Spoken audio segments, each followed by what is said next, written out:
Hello guys, ഓണമൊക്കെ വരാറായില്ലേ? ഓണസദ്യ ഒരിക്കാലോ. ഓണസദ്യയിലെ കുറച്ച് വിഭവങ്ങൾ നമുക്കൊന്ന് കണ്ടാലോ. വീഡിയോയിലേക്ക് പോകാം. അപ്പം നമുക്ക് ബീറ്റ്റൂട്ട് പച്ചടി ഉണ്ടാക്കാം. അതിനായിട്ട് ഒരു ബീറ്റ്റൂട്ട് തൊലി കളഞ്ഞ് ഗ്രേറ്റ് ചെയ്ത് മാറ്റി വെച്ചിട്ടുണ്ട്. ചീനച്ചട്ടി അടുപ്പ് വെച്ച് ഗ്രേറ്റ് ചെയ്ത് ബീറ്റ്റൂട്ടും ഉപ്പുമായിട്ട് വേവിക്കാൻ വെച്ചു. അതിനുശേഷം അരപ്പിനാവശ്യമായ തേങ്ങ, പച്ചമുളക്, ഇഞ്ചി, ഉപ്പ് എല്ലാം ഒരു പാത്രത്തിലേക്ക് മാറ്റി വെച്ചു. മിക്സിയുടെ ജാറിലേക്ക് തേങ്ങ ഇട്ട് കൊടുത്തു. ആവശ്യത്തിനുള്ള പച്ചമുളക് ഇട്ട് കൊടുത്തു. ഒരു കഷ്ണം ഇഞ്ചി ഇട്ട് കൊടുത്തു. ഉപ്പിട്ട് കൊടുത്തു. ആവശ്യത്തിനുള്ള വെള്ളം ഒഴിച്ച് കൊടുത്ത് നന്നായിട്ട് നമുക്ക് അരച്ചെടുക്കാം. അപ്പോഴേക്കും നമ്മുടെ ബീറ്റ്റൂട്ട് വെന്ത് വന്നിട്ടുണ്ട്. അതിലേക്ക് നമുക്ക് അരപ്പ് ചേർത്ത് കൊടുക്കാം. അതിന് ശേഷം നമുക്ക് തൈര് ചേർത്ത് കൊടുത്ത് ഇളക്കി യോജിപ്പിക്കാം. ഇനി നമുക്ക് ഒരു പാൻ അടുപ്പത്ത് വെച്ച് എണ്ണ ഒഴിച്ച് കടുകിട്ട് 2 വറ്റൽമുളക് ഇട്ട് കൊടുക്കാം. കറിവേപ്പില ഇട്ട് താളിപ്പ് നമുക്ക് ചേർത്ത് കൊടുക്കാം. അപ്പോൾ നമ്മുടെ ബീറ്റ്റൂട്ട് പച്ചടി റെഡി. ഒരു കുമ്പളങ്ങ കിച്ചടി ഉണ്ടാക്കുന്നതിനായിട്ട് നമുക്ക് കുമ്പളങ്ങ 4 ഭാഗമെടുത്ത് നന്നായിട്ട് കട്ട് ചെയ്ത് വെള്ളമൊഴിച്ച് അടുപ്പ് വെക്കാം. അതിനുശേഷം മിക്സിയുടെ ജാറിലേക്ക് പച്ചമുളകും ഉപ്പും തേങ്ങയും കൂടെ നന്നായിട്ട് അരച്ച് വെന്ത് വന്ന കുമ്പളങ്ങയിലേക്ക് ചേർത്ത് കൊടുക്കാം. അതിനുശേഷം നമുക്ക് തൈര് ചേർത്ത് കൊടുക്കാം. അരച്ച് വെച്ചിരിക്കുന്ന കടുക് ചേർത്ത് കൊടുക്കാം. എല്ലാം കൂടെ നന്നായിട്ട് മിക്സ് ചെയ്യുക. അതിനുശേഷം നമുക്ക് ഒരു പാൻ എടുത്ത് അടുപ്പ് വെച്ച് എണ്ണ ഒഴിച്ച് കടുക് പൊട്ടിക്കാം. അതിനുശേഷം അതിലേക്ക് 2 വറ്റൽമുളക് ചേർത്ത് കൊടുക്കാം. കരിവേപ്പില ചേർത്ത് അതിലേക്ക് ചേർക്കുമ്പോൾ നമ്മളുടെ കുമ്പളങ്ങ കിച്ചടി റെഡി. ഒരു കുമ്പളങ്ങയുടെ 4 ഭാഗം ക്യൂബായിട്ട് അരിഞ്ഞ് വെള്ളം ഒഴിച്ച് അടുപ്പ് വെച്ച് പച്ചമുളകും ഉപ്പും കറിവേപ്പിലയും ചേർത്ത് കൊടുത്തു. വേവിച്ച് വെച്ച വൻപയറും ചേർത്ത് കൊടുത്തു. അതിലേക്ക് അരമുറി തേങ്ങാപ്പാൽ ചേർത്ത് കൊടുത്തു. അതിന് ശേഷം വെളിച്ചെണ്ണ ഒഴിച്ച് കൊടുത്തപ്പോൾ നമ്മുടെ ഓലൻ റെഡി. ഇനി നമുക്ക് കാളനാണ് ഉണ്ടാക്കേണ്ടത്. 250 ഗ്രാം ചേനയും ഒരു നേന്ത്രക്കായാണ് എടുത്തിരിക്കുന്നത്. തൊലിയെല്ലാം കളഞ്ഞ് ക്യൂബ് രൂപത്തിൽ അത് മുറിച്ച് നമ്മൾ ചട്ടിയിലേക്കിട്ട് കുറച്ച് വെള്ളം കൊണ്ട് ഒഴിച്ച് അടച്ച് വെച്ച് വേവിക്കാൻ വെച്ചു. മിക്സിയുടെ ജാറെടുത്ത് തേങ്ങ ഇട്ടു. ഒരു 5-10 കുരുമുളക് ഇട്ടു. 2 പച്ചമുളക് ഇട്ടു.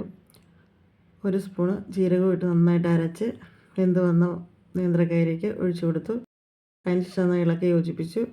ആവശ്യത്തിനുള്ള തൈര് നമ്മൾ ചേർത്ത് കൊടുത്തിട്ടുണ്ട്. അതിനുശേഷം ചീനച്ചട്ടി അടുപ്പ് വെച്ച് എണ്ണ ഒഴിച്ച് കടുകിട്ടു. 2 വറ്റൽമുളക് ഇട്ട് കൊടുത്തു. കറിവേപ്പില ഇട്ട് താളിപ്പൊക്കെ ചേർത്ത് നന്നായിട്ട് ഇളക്കി യോജിപ്പിച്ചപ്പോൾ നമ്മുടെ കാളൻ റെഡി. ക്യാബേജ് തോരൻ ഉണ്ടാക്കാൻ വേണ്ടി അരമുറി ക്യാബേജും ഒരു സവാളയും 3 പച്ചമുളകും കഴുകി വൃത്തിയാക്കി ഒരു പാത്രത്തിലേക്ക് മാറ്റി വെച്ചിട്ടുണ്ട്. അത് കട്ട് ചെയ്ത് പിന്നെ നമുക്കൊരു പാത്രത്തിലേക്ക് ക്യാബേജും സവാളയും ചേർത്ത് കൊടുക്കാം. ഇതിലേക്ക് പച്ചമുളക് ചേർത്ത് കൊടുക്കാം. ഇനി നമുക്ക് ആവശ്യത്തിനുള്ള കറിവേപ്പില ചേർത്ത് കൊടുക്കാം. 1 ടീസ്പൂൺ മഞ്ഞൾപ്പൊടി ചേർത്ത് കൊടുക്കാം. 1 ടേബിൾ സ്പൂൺ ഉപ്പ് ചേർത്ത് കൊടുക്കാം. നമുക്കിനി അരമുറി തേങ്ങ ചേർത്ത് കൊടുക്കാം. ഇനി നമുക്കിതെല്ലാം കൂടെ നന്നായിട്ട് മിക്സ് ചെയ്ത് ഇനി നമുക്കൊരു പാൻ എടുത്ത് അടുപ്പത്ത് വെച്ച് എണ്ണ ഒഴിച്ച് കടുകിട്ട് പൊട്ടുമ്പോൾ മിക്സ് ചേർത്ത് കൊടുക്കാം. അടച്ച് വെച്ച് വയ്ക്കാം. അങ്ങനെ നമ്മുടെ ക്യാബേജ് തോരൻ റെഡി. ഇനി നമ്മൾ പയർ മെഴുക്കുവരട്ടി പയർ അത്യാവശ്യം എടുത്തു. 3 പച്ചമുളക് 1 സവാള എടുത്തു. പയർ നന്നായിട്ട് അരിഞ്ഞ് അടുപ്പ് വെച്ചു. അതിനുശേഷം പച്ചമുളക് ഇട്ട് കൊടുത്ത് ഉപ്പിട്ട് കൊടുത്ത് വെള്ളം ഒഴിച്ച് കൊടുത്തു. അടച്ച് വെച്ച് നമുക്ക് പാൻ അടുപ്പത്ത് വെച്ച് എണ്ണ ഒഴിച്ച് സവാള ചേർത്ത് കൊടുക്കാം. 4 വെളുത്തുള്ളി ചേർത്ത് കൊടുക്കാം. ഇനി നമുക്ക് ഒരു പൊടി തേങ്ങാക്കൊത്ത് ചേർത്ത് കൊടുക്കാം. ഇനി നമുക്ക് നന്നായിട്ട് ഇളക്കി യോജിപ്പിക്കാം. ഇനി നമുക്ക് കുറച്ച് മഞ്ഞൾപ്പൊടി ചേർത്ത് കൊടുക്കാം. 1 സ്പൂൺ ചില്ലി ഫ്ലേക്സ് ചേർത്ത് കൊടുക്കാം. എല്ലാം കൂടെ നമുക്ക് നന്നായിട്ട് ഇളക്കി യോജിപ്പിക്കാം. ഇനി നമുക്കിതിലേക്ക് പയർ ചേർത്ത് കൊടുത്ത് ഇളക്കി യോജിപ്പിച്ചാൽ പയർ മെഴുക്കുവരട്ടി റെഡി. ഇത് നമ്മൾ ഏത്തപ്പഴം പുളിശ്ശേരിയാണ് ഉണ്ടാക്കുന്നത്. ഒരു ഏത്തക്ക എടുത്ത് 4ആയിട്ട് കീറി 2 പച്ചമുളക്, മഞ്ഞൾപ്പൊടി, മുളക് പൊടി, ഉപ്പ്, ആവശ്യത്തിനുള്ള വെള്ളം എല്ലാം ചേർത്ത് അടച്ച് വെച്ച് വേവിക്കാൻ വെച്ചു. അതിന് ശേഷം മിക്സിയുടെ ജാറെടുത്ത് അതിലേക്ക് ഒരു പിടി തേങ്ങ, 1 വെളുത്തുള്ളി, 1 കൊച്ചുള്ളി, 1 സ്പൂൺ ജീരകം നന്നായിട്ട് അരച്ച് ചേർത്തു. അതിന് ശേഷം നമ്മൾ ചേർത്ത് ഇളക്കി യോജിപ്പിച്ചു. ചീനച്ചട്ടി അടുപ്പ് വെച്ച് എണ്ണ വെച്ച് കടുകിട്ട് കറിവേപ്പില ഇട്ട് വറ്റൽമുളക് ഇട്ട് താളിപ്പ് ചേർത്തപ്പോൾ നമ്മുടെ ഏത്തപ്പഴം പുളിശ്ശേരി റെഡി. അടുത്തത് മത്തങ്ങ പയർ എരിശ്ശേരിയാണ്. കുക്കർ എടുത്തു. പയർ അതിലേക്ക് ഇട്ട് കൊടുത്ത് വെള്ളം ഒഴിച്ച് ഉപ്പ് ഇട്ട് വേവിക്കാനായിട്ട് വെച്ച് വെന്ത് വന്നപ്പോഴത്തേക്ക് അരിഞ്ഞ് വെച്ചിരിക്കുന്ന മത്തങ്ങ ഇട്ട് കൊടുത്തു. മഞ്ഞൾപ്പൊടി ഇട്ട് മുളക് പൊടി ഇട്ട് അടച്ച് വെച്ച് വേവിക്കാൻ വെച്ചു. മിക്സിയുടെ ജാറെടുത്ത് അതിലേക്ക് 1 വെളുത്തുള്ളിയും 2 അല്ലി കൊച്ചുള്ളിയും 2 പച്ചമുളകും ജീരകവും തേങ്ങയും ചേർത്ത് നന്നായിട്ട് അരച്ചെടുത്തിട്ടുണ്ട്. ഇനി നമുക്കിത് കറിയിലേക്ക് ചേർത്ത് കൊടുക്കാം. അങ്ങനെ നമ്മുടെ മത്തങ്ങയും പയറും എല്ലാം വെന്ത് വന്നിട്ടുണ്ട്. നന്നായിട്ട് നമ്മുടെ അരപ്പെല്ലാം ചേർത്ത് ഇളക്കി ഇരിക്കാം. ഒരു പാൻ അടുപ്പത്ത് വെച്ച് എണ്ണ വെച്ച് കടുകിട്ട് കറിവേപ്പില ഇട്ട് 2 വറ്റൽമുളകും ഇട്ട് അതിലേക്ക് ഒരു പൊടി തേങ്ങയും ചേർത്ത് നന്നായിട്ട് വറുത്തെടുക്കുക.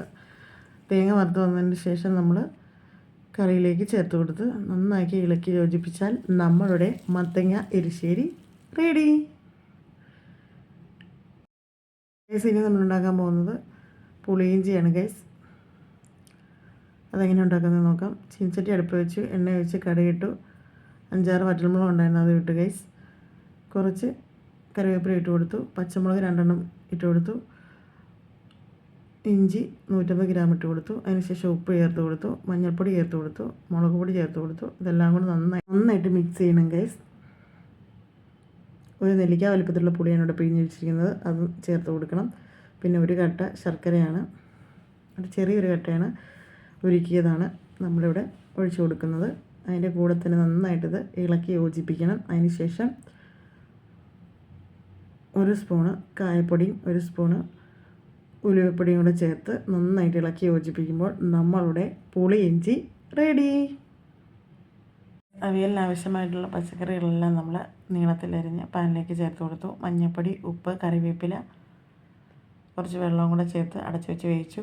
മിക്സിയുടെ ജാറിലേക്ക് 1 സ്പൂൺ ജീരകം, 4 കൊച്ചുള്ളി, 2 പച്ചമുളക്, അരമുറി തേങ്ങ എന്നിവ ചേർത്ത് നന്നായിട്ട് ചതച്ചെടുത്ത് അവിയലിൻ്റെ കൂടിലേക്ക് ചേർത്ത് കൊടുത്തു.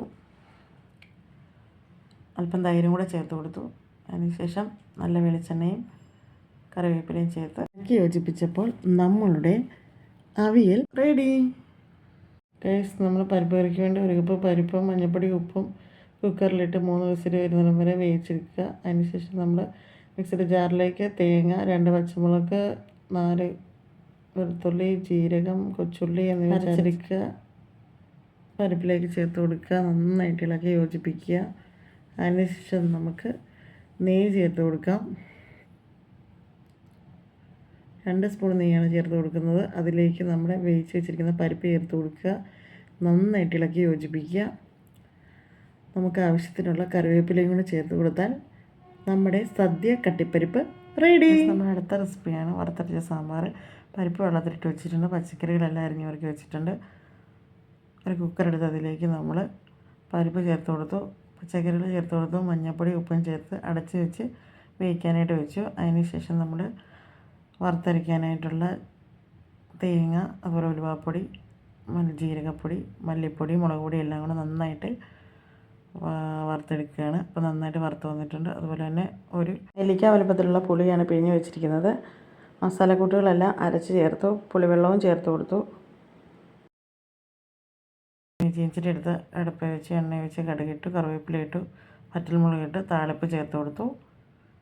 അതിനുശേഷം നമ്മൾ ഇതിലേക്ക് കായം കൂടെ ചേർത്ത് കൊടുക്കുമ്പോൾ നമ്മളുടെ വറുത്തരച്ച സാമ്പാർ റെഡി.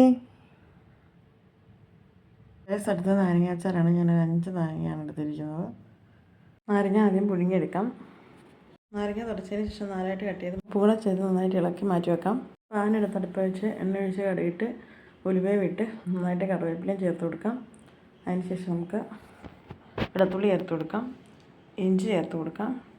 എല്ലാം നല്ല മൂത്ത് വരുമ്പോഴത്തേക്ക് മഞ്ഞൾപ്പൊടി ചേർത്ത് കൊടുക്കാം. മുളക് പൊടി ചേർത്ത് കൊടുക്കാം. അച്ചാർ പൊടി ചേർത്ത് കൊടുക്കാം. കായം ചേർത്ത് കൊടുക്കാം. അതിനുശേഷം നമുക്ക് ഉപ്പ് ചേർത്ത് കൊടുക്കാം. ഇനി നമുക്കിതിലേക്ക് നാരങ്ങ ഇട്ട് കൊടുക്കാം. നാരങ്ങയുടെ വെള്ളവും മസാലകളെല്ലാം നന്നായിട്ട് പിടിക്കാൻ നന്നായിട്ട് നമുക്ക് ഇളക്കി യോജിപ്പിച്ചപ്പോൾ നമ്മുടെ നാരങ്ങ അച്ചാർ റെഡി. ഇതിന് നമുക്ക് ഇൻസ്റ്റൻ്റ് ആയിട്ടുള്ളൊരു മാങ്ങ അച്ചാർ ഉണ്ടാക്കാം. അതിനായിട്ട് നമ്മൾ ഒരു മാങ്ങയാണ് എടുത്തിരിക്കുന്നത്. നമുക്കൊരു പാൻ അടുപ്പത്ത് വെക്കാം. അതിലേക്ക് മുളക് പൊടി ഇട്ട് കൊടുക്കാം. ഉലുവ ഇട്ട് കൊടുക്കാം. അച്ചാർ പൊടി ചേർത്ത് കൊടുക്കാം. ഇതെല്ലാം കൂടെ നന്നായിട്ടൊന്ന് ചൂടാക്കിയെടുക്കാം. അതിനുശേഷം ഇതിലേക്ക് കായം ഇട്ട് കൊടുക്കാം. അതിനുശേഷം നമ്മൾ മാങ്ങ അരിഞ്ഞ് ഉപ്പിട്ട് മാറ്റി വെച്ചിട്ടുണ്ടായിരുന്നു. അതിലേക്ക് നമുക്ക് പൊടികളെല്ലാം ചേർത്ത് കൊടുക്കാം. എല്ലാം ഒന്ന് ഇളക്കി യോജിപ്പിക്കാം. നമുക്ക് നന്നായിട്ട് അടുപ്പത്ത് വെച്ച് എണ്ണ ഒഴിച്ച് കടുക് പൊട്ടിച്ച് വറ്റൽമുളകും ഇട്ട് കറിവേപ്പിലയും ചേർത്ത് നമുക്ക് താളിപ്പ് ചേർത്ത് കൊടുക്കാം. എല്ലാം ഒന്ന് ഇളക്കി യോജിപ്പിക്കുമ്പോൾ നമ്മുടെ മാങ്ങ അച്ചാർ റെഡി. ഗൈസ്, അപ്പോൾ നമ്മുടെ ഓണവിഭവങ്ങൾ ഇഷ്ടമായാൽ എല്ലാവരും ട്രൈ ചെയ്യുക. ഫീഡ്ബാക്ക് അറിയിക്കണം. വീഡിയോ ഇഷ്ടമായാൽ ലൈക്ക് ചെയ്യണം, ഷെയർ ചെയ്യണം, കമൻറ്റ് ചെയ്യണം, സബ്സ്ക്രൈബ് ചെയ്യണേ. നെക്സ്റ്റ് വീഡിയോയിൽ കാണാം. Thanks for watching.